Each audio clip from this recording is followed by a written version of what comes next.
Hey guys, Brian here with another foundation repair tip of the day. Today we are going to talk about helical wall anchors.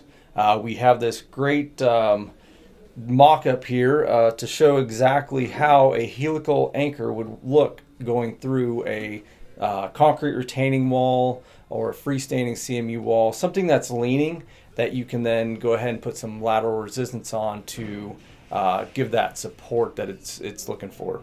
So here's kind of the back. It shows it where, there's a metal plate. We would core through the back side of the wall, and from here we'd actually install the helical anchor through the wall, and it would find itself in some competent soil, typically 20 feet away.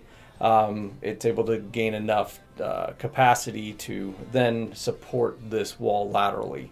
So this is kind of a quick little showing.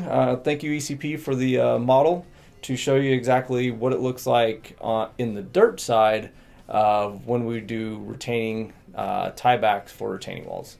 And that's your foundation repair tip of the day.